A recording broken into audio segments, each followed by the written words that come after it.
பிரச்சனைன்னு வரும்போது அப்படி எல்லாம் நம்ம போவோம். வெளியில கூட எனக்கு தெரிஞ்சு நான் மத்தவங்களுக்காக நிப்பேன். அன்சிதா இந்த இடத்துல அடுத்தவங்களுக்காண்டி நிப்பேன்னு சொன்னது அர்ணாவை தான். ஸோ அர்ணாவுக்காண்டி பேசி அன்சிதா வெளியில் மிகப்பெரிய கெட்ட பேர் எடுத்துட்டாங்க. ஸோ அந்த நேமை போக்குறதுக்காண்டி தான் அவங்க பிக் பாஸும் வந்திருந்தாங்க. அது ஓரளவு கிளியர் ஆயிடுச்சு. பட் நேற்று ஃபினாலே ஸ்டேஜில் அன்சிதா ஒரு ஷாக்கிங்கான விஷயம் சொல்லியிருப்பாங்க. நான் பிக் பாஸ் வீட்டுக்கு வரதுக்கு முன்னாடி என்னை சுக்குனரா ஒரு பர்சன் உடச்சிருப்பாரு. அண்ட் அவங்ககிட்ட நான் ரொம்ப கெஞ்சி நான் பிக் பாஸ் வீட்டுக்குள்ளே வந்தேன் அப்படின்லாம் சொல்லியிருப்பாங்க.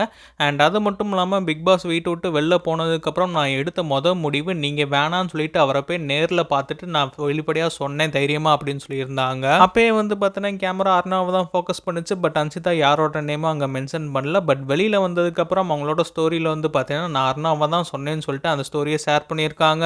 அண்ட் பிக் பாஸ் வீட்டுக்குள்ளேயும் பார்த்தீங்கன்னா விஷால் வந்து அன்சிதாட்ட இந்த சென்டென்ஸ் சொல்லியிருப்பாரு. அந்த ஒரு பர்சன்னால தான் உனக்கு ஃபுல்லாமே நெகட்டிவிட்டி நம்ம சைடு இருக்கவே வேணாம். அந்த பர்சனை நீ தூக்கி போட்டுரு. அந்த பர்சன் நம்மளுக்கு தேவையில்லைன்னு சொல்லியிருப்பாரு. ஸோ அதை தான் பார்த்தீங்கன்னா அன்சிதா வெளியில் வந்தும் பண்ண மாதிரி தெரியுது. ஸோ விஷாலோட அட்வைஸ் கேட்டு அன்சிதா வந்து பார்த்தீங்கன்னா அர்ணவ் கூட பிரேக்கப் பண்ணியிருக்காங்க. அண்ட் அதே மாதிரியே பார்த்தீங்கன்னா அன்சிதாவோட பேச்சை கேட்டு விஷாலும் அவரோட ஃபேமிலி கூட ரீயூனைட் பண்ணியிருக்காரு. ரெண்டு பேருமே ஒருத்தருக்கு ஒருத்தர் பர்சனலாக ரொம்ப ஹெல்ப் பண்ணனால தான் அவங்களோட பாண்டிங் ரொம்ப ஸ்ட்ராங்காக இருக்கு.